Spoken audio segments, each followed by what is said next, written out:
Hello, welcome back to all of you. आज हम एक टेम्परेचर स्केल की रीडिंग को दूसरे टेम्परेचर स्केल की रीडिंग में कैसे कन्वर्ट किया जाता है, ये सब चीज़ें देखेंगे, है ना।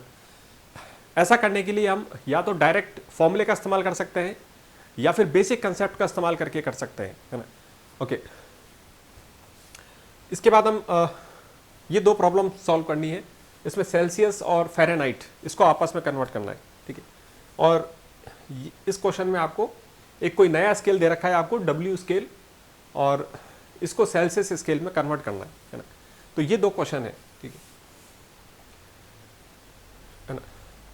ओके, सबसे पहले हम ये देखते हैं कि टेम्परेचर क्या होता है। आसपास हम अपनी चीज़ें देखते हैं, कुछ चीज़ें गर्म होती हैं, कुछ चीज़ें रूम टेम्परेचर पे होती हैं और कुछ चीज़ें ठंडी होती हैं, है ना। तो ये उसकी ऑब्जेक्ट की प्रॉपर्टी है कि वो कितनी गर्म है या कितनी ठंडी है, ठीक है। हम क्या कर रहे हैं, आप सिर्फ उसको मेज़र कर रहे हो, ठीक है। मेज़र करने से उसका टेम्परेचर थोड़ी चेंज होगा। जैसे कि सपोज कीजिए कि किसी की हाइट 5 फुट है ना। तो अगर आप उसकी हाइट को मेज़र करो या ना करो, उसकी हाइट तो उतनी ही रहेगी, है ना। बिल्कुल वैसे ही जो ऑब्जेक्ट है उसका जो भी नेचुरल टेम्परेचर है, टेम्परेचर तो उसका वही रहेगा। आप क्या कर रहे हो, आप सिर्फ उसको मेज़र कर रहे हो, है ना। और अलग अलग स्केल से मेज़र करोगे तो क्या होगा, आपके पास अलग अलग तरह के नंबर आएंगे, है ना। क्योंकि हर स्केल की अलग तरीके से डिफाइन होता है, उस पर अलग अलग तरीके से मार्किंग हो सकती है ना। इस वजह से अलग अलग तरीके के नंबर आते हैं, लेकिन वो सारे चीज़ क्या पॉइंट कर रहा है, उसी नेचुरल टेम्परेचर को पॉइंट करते हैं, है ना। ओके, जैसे कि सपोज कीजिए कि एक आइस का ब्लॉक लेते हैं। ये आइस का एक कोई ब्लॉक है, ठीक है।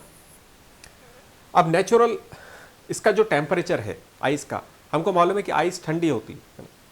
ओके, सपोज कीजिए कि किसी स्केल पे मैंने इसके टेम्परेचर को मेज़र किया। ये कोई स्केल है, सपोज कीजिए एक्स नाम का कोई स्केल है, और इस स्केल पर आइस का जो टेम्परेचर आया वो आता है सपोज कीजिए 325 डिग्री एक्स। ये इतना टेम्परेचर इस स्केल पे आइस का आ गया, है ना।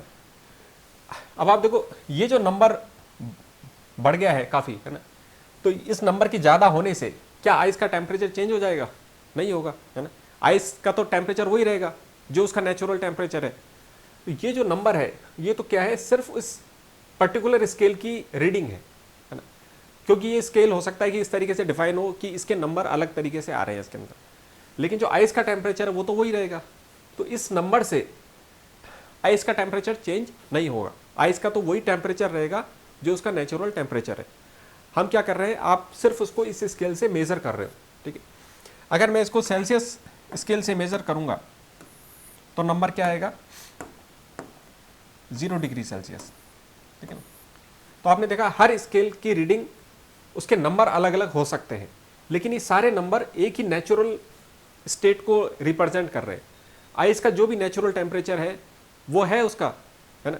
आप सिर्फ उसको मेज़र कर रहे थे, ठीक है ना। ओके, इसलिए जब हम सेल्सियस और फ़ारेनहाइट को जब कन्वर्ट करेंगे तो एक बहुत ही यूज़फुल तरीका है, ताकि कभी आपको कन्फ्यूजन नहीं होगा। आपको एक नेचुरल स्केल बना लेना चाहिए, ताकि हमेशा ध्यान में रहे कि नेचुरल जो टेम्परेचर है वो ऑब्जेक्ट का वही रहेगा, सेल्सियस या फ़ारेनहाइट से वो चेंज नहीं होगा, ठीक है ना। ये कैसे करना है देखो। तो हमने क्या किया कि एक नेचुरल स्केल बना लिया है यहाँ पे, ठीक है ना। ये कोई नेचुरल स्केल है, और यहाँ पे जो टेम्परेचर है वो ऑब्जेक्ट की जो नेचुरल स्टेट है उसका जो टेम्परेचर है उसको रिप्रेजेंट करते हैं। जैसे सपोज कीजिए यहाँ पे वाटर आइस की स्टेट में है, ठीक है ना। तो यहाँ पे इसका कोई टेम्परेचर है, और यहाँ पे सपोज कीजिए वाटर बॉयल होने लग गया, स्टीम की फॉर्म में हो गया, तो यहाँ पे उसका कोई टेम्परेचर है, ठीक है ना। अब इस नेचुरल टेम्परेचर को मेज़र करने के लिए आपने कोई टेम्परेचर का स्केल बनाया, ठीक है। तो सपोज कीजिए वो स्केल, एक स्केल बना देते हैं यहाँ पे, ठीक है। एक ये स्केल आ गया, और ये स्केल सपोज कीजिए सेल्सियस स्केल है, सेंटीग्रेड स्केल है, ठीक है ना। काफ़ी पॉपुलर स्केल है ये। और एक और स्केल है, सपोज कीजिए एक और तरह का स्केल है टेम्परेचर का, फ़ारेनहाइट स्केल, ठीक है।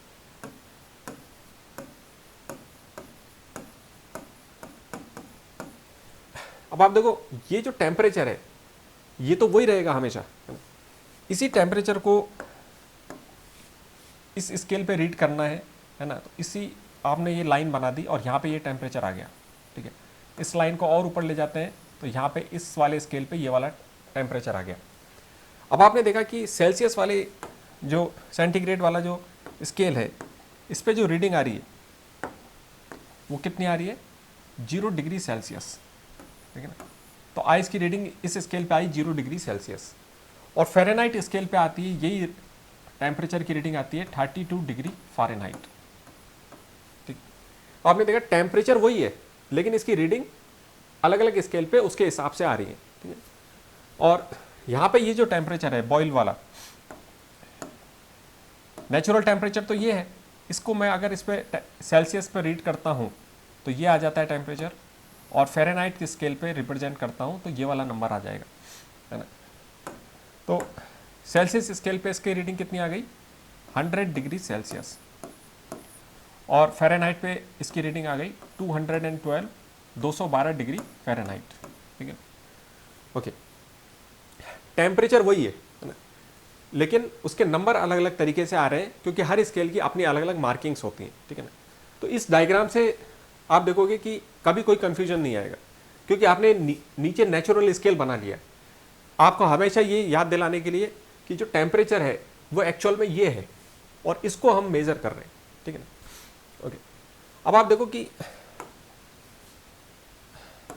जो फ़ारेनहाइट का स्केल है, अगर आप इसमें देखोगे कि 212 में से 32 को माइनस कर दें तो यहाँ पे कितनी मार्किंग्स हैं ये आ जाएगा, यानी ये जो स्केल है कितनी मार्किंग्स में डिवाइडेड है, यहाँ पे कितनी यूनिट्स आ रही हैं इसके बीच में। तो 212 को जब आप माइनस करोगे 32 में से तो आ जाएगा 180, यानी यहाँ पे 180 यूनिट्स हैं। तो ये जो दोनों टेम्परेचर है, ये जो दो नेचुरल टेम्परेचर हैं आपके, है ना, ये नेचुरल टेम्परेचर है, इन दोनों नेचुरल टेम्परेचर के बीच में कितनी यूनिट आ रही है, 180 यूनिट्स, यानी 180 मार्किंग्स आपके फ़ारेनहाइट वाले स्केल में है। और सेल्सियस स्केल में कितनी मार्किंग्स है, 100 माइनस 0, यानी सेल्सियस के स्केल पे कितनी मार्किंग हो रही है, ये 100 यूनिट्स मार्क्ड हो रही है। बस इतनी जानकारी से अब आप सॉल्व कर सकते हो, ठीक है। ओके, बिल्कुल वैसे ही करना है जैसे कि यूनिटरी मेथड से हम करते हैं। आपने मैथ में कई बार इस मेथड को यूज़ किया है ना। तो यानी हमको एक चीज़ दिखाई दे रही है यहाँ पे कि फ़ारेनहाइट की जो 180 यूनिट्स हैं, 180 यूनिट्स ऑफ फ़ारेनहाइट, है ना, ये फ़ारेनहाइट की यूनिट्स हैं। ये फ़ारेनहाइट के स्केल में दो नेचुरल टेम्परेचर्स के बीच में इतनी यूनिट है। ये यूनिट किसके बराबर है, सेल्सियस स्केल पे 100 यूनिट के बराबर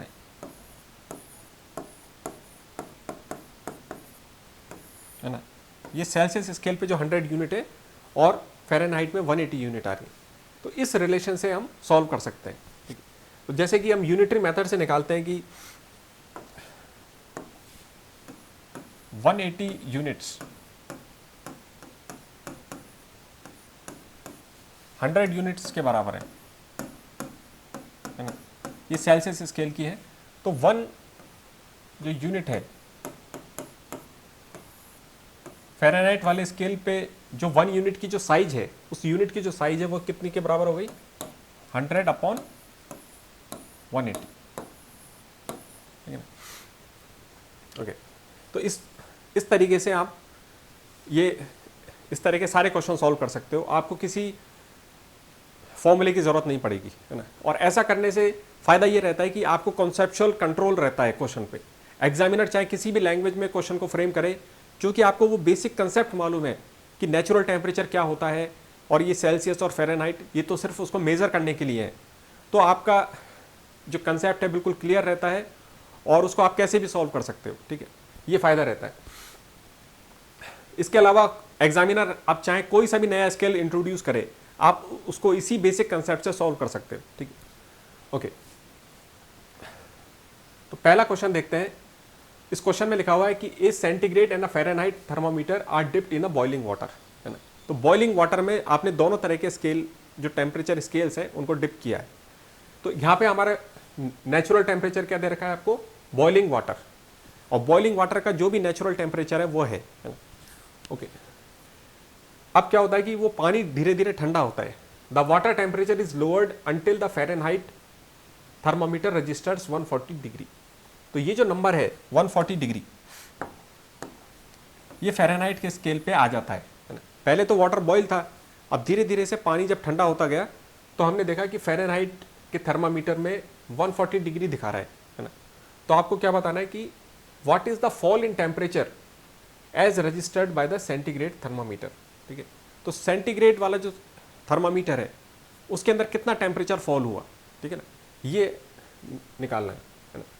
ओके, अब आप देखो इसको सॉल्व कैसे करेंगे। बिल्कुल इसी तरीके से करेंगे। पहले आपने एक नेचुरल स्केल बना लिया, ठीक है ना। आपको क्वेश्चन में दे रखा है बॉइलिंग वाटर दे रखा है, ठीक है ना, और इसके ऊपर आपने बना लिया सेल्सियस वाला स्केल, और इसके ऊपर आपने बना लिया फ़ारेनहाइट का स्केल, ठीक है। तो जब हमने दोनों स्केल को उसमें डिप किया था, तो क्योंकि आपको मालूम है कि जब एक ही जैसी टेम्परेचर में कोई चीज़ रहेगी तो उसका टेम्परेचर वही हो जाता है ना।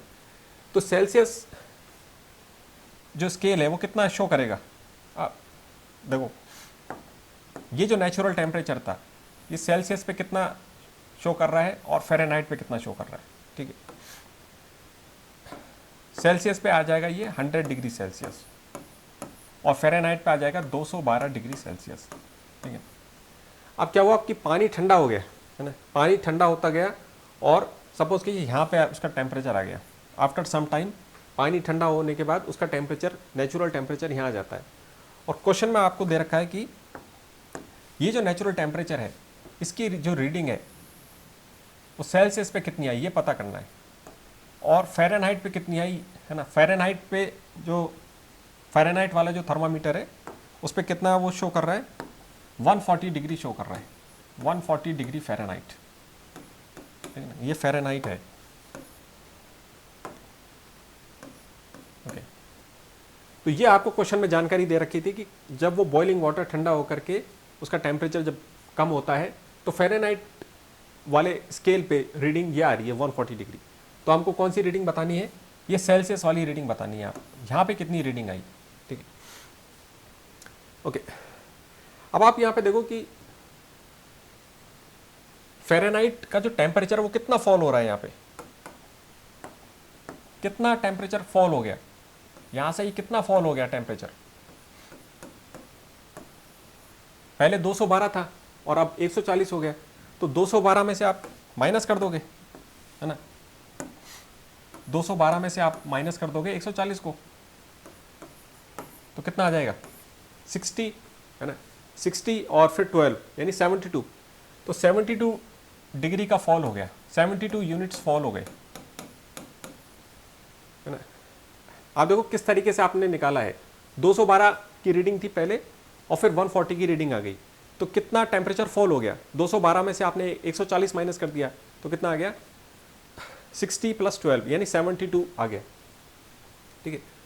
ओके, यानी 72 जो यूनिट्स हैं यहाँ पे, 72 यूनिट्स फॉल हो करके ये नंबर आ गया, ठीक है ना। तो सेल्सियस पे कितना फॉल हुआ ये पूछा गया क्वेश्चन में कि सेल्सियस में कितना फॉल हुआ, है ना। ओके, ये सेल्सियस पे कितना फॉल हुआ ये देखना है। अब आप ये देखो कि, है ना, क्वेश्चन में बेसिकली करना क्या है, हमको मालूम है कि 180 यूनिट्स जो होती हैं फ़ारेनहाइट स्केल पे वो 100 यूनिट बराबर होती हैं सेल्सियस स्केल पे, ठीक है। अब क्वेश्चन में हमसे पूछा है कि फ़ारेनहाइट की तो 72 यूनिट्स फॉल हो गई, है ना, तो कितनी यूनिट फॉल हो गई, 72 यूनिट्स, 72 यूनिट्स, इतनी यूनिट फॉल हो गई हैं फ़ारेनहाइट के स्केल पे। तो कितनी यूनिट्स फॉल हुई है सेल्सियस के स्केल पे, है ना। तो 72 के कॉरस्पॉन्डिंग कितना नंबर आएगा ये निकालना है ना, सिंपल मैथ है। 180, है ना, के कॉरस्पॉन्डिंग जो सेल्सियस पे कितनी यूनिट्स हैं, 100। अब 72 यूनिट्स फॉल होती हैं फ़ारेनहाइट के स्केल पे तो इसके कॉरस्पॉन्डिंग कितनी यूनिट्स फॉल होगी सेल्सियस के स्केल पे, है ना। ठीक है, आप देखो जब ये दोनों सेम रिलेशन है इनके अंदर, या तो आप इसको यूनिटरी मेथड से कर सकते हैं, है ना। तो जब 180 का मतलब 100 यूनिट होता है, तो 1 यूनिट का मतलब कितना हो गया 100/180, है ना। तो 72 यूनिट किसके कॉरस्पॉन्डिंग हो जाएंगी, बस उसी तरीके से करना है यूनिटरी मेथड से, यानी 1 यूनिट का मतलब 100/180 हो गया, तो 72 यूनिट्स का मतलब कितना हो गया 100/180 इंटू 72, बस आंसर आ जाएगा, ठीक है ना। अब इसमें कोई फॉर्मूले की जरूरत नहीं पड़ी, है ना, इसमें किसी फॉर्मूले को याद रखने की कोई आवश्यकता नहीं है, आपने बिल्कुल कंसेप्ट से इसको सॉल्व किया है। सिर्फ ये याद रखना था 180 यूनिट्स 100 यूनिट्स के बराबर होती हैं सेल्सियस स्केल पे, तो 72 यूनिट्स का अगर फॉल हुआ है फ़ारेनहाइट पे, तो कितना फॉल हो रहा है कॉरस्पॉन्डिंगली सेल्सियस पे, है ना। ये यूनिट्स किसके बराबर हैं, कितने सेल्सियस यूनिट्स के बराबर हैं, ये निकालना है ना। बस यूनिटरी मेथड से आपने निकाल लिया कि 1 फ़ारेनहाइट की यूनिट 100/180 होती है, तो 72 यूनिट्स हो गई 100/180 इंटू 72। अब इसको कैलकुलेट करना भी बहुत आसान है, ठीक है। 18 आपको मालूम है, 18 इंटू 2 इज 36, और 36 को भी ट्वाइस कर देंगे तो 72 आ जाएगा, यानी 18 4 टाइम्स जा रहा है ये, और 0 से 0 कैंसिल हो गया, तो ये आ गया 40 डिग्री 40 यूनिट्स सेल्सियस स्केल पे। ये जो 72 यूनिट्स हैं ये सेल्सियस स्केल पे 40 यूनिट्स के बराबर है, ये आपने निकाल लिया, ठीक है। तो क्वेश्चन में उसी डायग्राम पे जाते हैं, है ना। तो फ़ारेनहाइट के स्केल पे जब 72 यूनिट्स फॉल हो रही हैं, तो इसका मतलब सेल्सियस स्केल पे फॉल हो रही हैं ये 40 यूनिट्स, 40 यूनिट्स फॉल हुई, तो 100 में से जब 40 यूनिट्स फॉल हो जाएंगी तो कितना टेम्परेचर आएगा, 100 में से 40 यूनिट्स फॉल हो गई तो कितना टेम्परेचर आएगा 60 डिग्री सेल्सियस, है ना। लेकिन क्वेश्चन में ये हमसे ये पूछा है कि कितनी यूनिट्स फॉल हुई, है ना। एक्चुअल टेम्परेचर नहीं पूछा गया, आपसे पूछा गया कि कितना फॉल हुआ था, तो फॉल कितना हुआ है 40 यूनिट्स फॉल हुआ है, ठीक है ना। ये ध्यान रखना बहुत ज़रूरी है कि क्वेश्चन में एग्जैक्टली किस लैंग्वेज में आपसे क्या पूछा गया है, ठीक है, उसको वेरीफाई करना बहुत ज़रूरी होता है, ठीक है। तो आपने ये निकाल लिया कि 40 डिग्री यूनिट इतना फॉल हुआ है, ठीक है ना, ओके।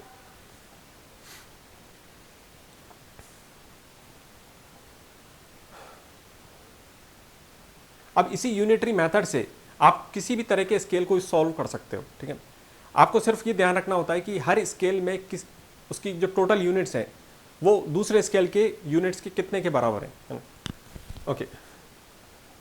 अब हमारे सामने ये दूसरा सवाल है, इसमें क्या है कि एक कोई नया स्केल डिफाइन किया गया है और जो कि लीनियर है। लीनियर का मतलब ये होता है कि बिल्कुल स्टेप वाइज तरीके से चीज़ें बढ़ रही हैं, है ना। लीनियर का मतलब कोई उसमें रिलेशन जो है उसका बहुत सिंपल आएगा, ठीक है ना। और ये स्केल है कोई W नाम का कोई स्केल है, ठीक है ना। और इस पे आपको फ्रीजिंग और बॉइलिंग पॉइंट दे रखे हैं वाटर के, कि फ्रीजिंग पॉइंट तो 39 डिग्री W है और बॉइलिंग पॉइंट आपका 239 डिग्री W है ना, ओके। तो what will be the temperature on the new scale corresponding to a temperature of 39 degree Celsius. तो अगर सेल्सियस स्केल पे 39 डिग्री सेल्सियस का टेम्परेचर दिखा रहा है, तो ये जो नया स्केल हमारा है W स्केल, इस पे कितना नंबर आएगा ये निकालना है, ठीक है, ओके। तो इसमें भी बिल्कुल वैसा ही काम करना है। आप देखो ये सॉल्व आपको करना है इस बार, है ना। मैं सिर्फ वो डायग्राम बना देता हूँ। आप देखो ये है नेचुरल स्केल, है ना, और यहाँ पे आपने नेचुरल जो टेम्परेचर है, पहला टेम्परेचर क्या है, नेचुरल फ्रीजिंग पॉइंट, ये फ्रीजिंग पॉइंट है और ये बॉइलिंग पॉइंट है ना। और एक स्केल बना देते हैं यहाँ पे, सेल्सियस स्केल है ये, ठीक है। और एक ये जो नया स्केल आपका है ये W स्केल है, ये सेल्सियस स्केल है। अब आपको क्वेश्चन में क्या दे रखा है, क्वेश्चन में आपको ये दे रखा है कि जो बॉइलिंग पॉइंट है नेचुरल टेम्परेचर ये सेल्सियस पे तो कितना होता है ये हमको मालूम है, और ये जो नया वाला स्केल हमने डिफाइन किया है इस पे ये नंबर कितना दे रखा है, आप देखो बॉइलिंग पॉइंट दे रखा है 239 रीडिंग है इस, तो है ना, ये आपने रीडिंग यहाँ पे डिनोट कर दी 239 डिग्री डब्ल्यू, ठीक है ना, ये इतनी रीडिंग आ रही है इस नेचुरल टेम्परेचर की इस पे, और सेल्सियस पे कितनी होती है हमको पहले से मालूम है 100 डिग्री सेल्सियस, ठीक है। फ्रीजिंग पॉइंट पे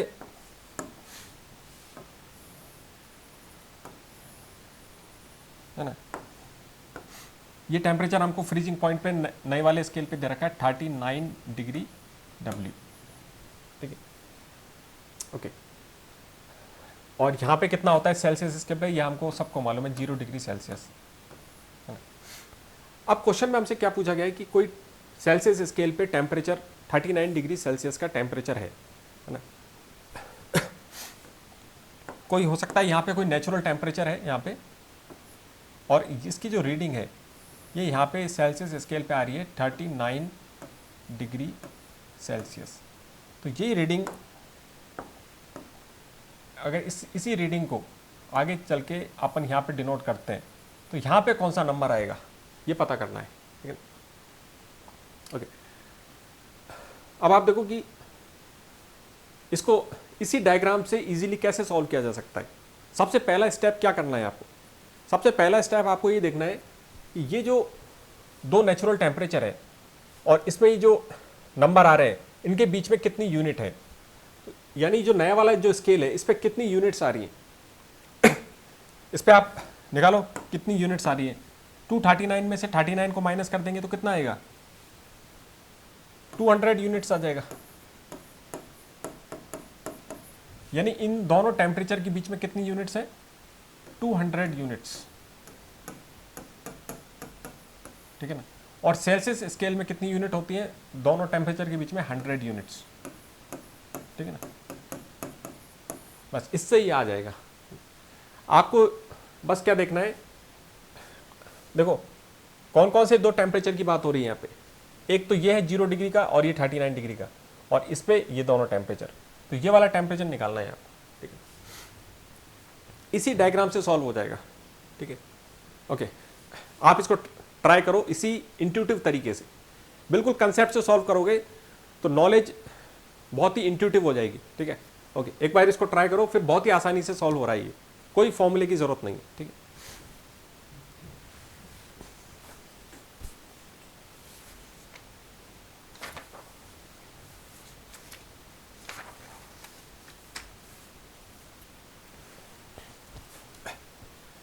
ओके, अब आप ये देखो कि सेल्सियस स्केल पे 100 यूनिट्स है और इस पे 200 यूनिट्स है ना, यानी सेल्सियस स्केल पे अगर 100 यूनिट्स हैं तो ये रिप्रेजेंट करती है नए स्केल पे कितने यूनिट्स हैं, 200 यूनिट्स, ठीक है ना। यहाँ पे आपको बहुत ही आसानी से दिख रहा है कि अगर यहाँ पे 1 यूनिट है तो ये 2 यूनिट के बराबर है, यानी उसके डबल हो गया, 2 यूनिट्स के बराबर है ना। अब उसी डायग्राम पे अगर हम चलें वापस, ये जो हमारा डायग्राम था इसके अंदर आपने देखा कि ये जो मार्किंग्स थी यहाँ पे टेम्परेचर की, सेल्सियस वाले स्केल पे तो कितना था 0 डिग्री सेल्सियस, और यहाँ पे नंबर कितना था 39 डिग्री सेल्सियस, ठीक है ना। अब ये सेल्सियस स्केल पे कितनी यूनिट हो गई यहाँ पे, ये आपको दिख रहा है 39 यूनिट्स हो गई, है ना। सेल्सियस स्केल पे इन दोनों टेम्परेचर्स के बीच में, ये जो दोनों टेम्परेचर हैं इन दोनों टेम्परेचर के बीच में कितनी यूनिट हो गई, 39 यूनिट्स हो गई। तो बड़े वाले जो दूसरा जो स्केल है W वाला स्केल, उस पर कितनी यूनिट आएंगी इन दोनों के बीच में, 1 यूनिट सेल्सियस की 2 यूनिट आती है W स्केल के अंदर, तो यानी अगर यहाँ पे 39 यूनिट आ रही है इन दोनों टेम्परेचर के बीच में, तो इस पर कितनी आएंगी, ये जो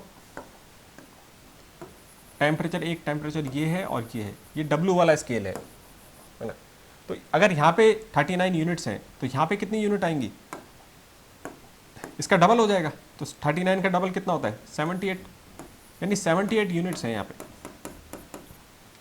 ये इतनी यूनिट्स हैं 78, ठीक है। और आपका स्टार्टिंग पॉइंट कितना है इस नए स्केल पे, ये भी आपको मालूम है। स्टार्टिंग पॉइंट कितना है, 39 डिग्री डब्ल्यू, यानी स्टार्टिंग कितना है नंबर, 39 डिग्री डब्ल्यू। अब आप देखो यहां से मैं स्टार्ट कर रहा हूं इस टेम्परेचर पे, इसको टेम्परेचर को पढ़ना, तो 39 से आप आगे चलोगे, 39 है यहाँ पे स्टार्टिंग पे, और यहाँ से अगर आप आगे चलोगे तो कितनी यूनिट है, 1 2 3 4 5 6 78 यूनिट्स है। यानी आपका आंसर कितना हो गया, ये वाला टेम्परेचर की रीडिंग कितनी हो गई। आप यहां से इसको पढ़ना स्टार्ट करोगे, पहला नंबर कितना है 39, इसके आगे ये जो मार्किंग्स हैं कितनी है टोटल 78, यानी टोटल टेम्परेचर कितना हो गया 39 प्लस 78, और ये नंबर कितना आ जाएगा 8 प्लस 9 यानी 7 117, तो ये नंबर आ गया 117। यानी यहाँ पे जो नंबर आ रहा है आपका, ये जो नंबर है यहाँ पे वो कितना आ गया 117 डिग्री डब्ल्यू, ठीक है। तो इस तरीके से हमने देखा कि बहुत ही इंट्यूटिव तरीके से आपने क्वेश्चन सॉल्व किया।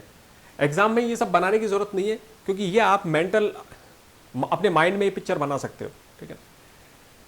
बेसिक आइडिया क्या है कि जो टेम्परेचर थे वो नेचुरल टेम्परेचर थे, फ्रीजिंग, बॉइलिंग, और जो भी कोई नया टेम्परेचर है, ये जो नंबर थे ये तो सिर्फ किस में आ रहे हैं, उस स्केल पे रिप्रेजेंट हो रहे हैं, ठीक है ना।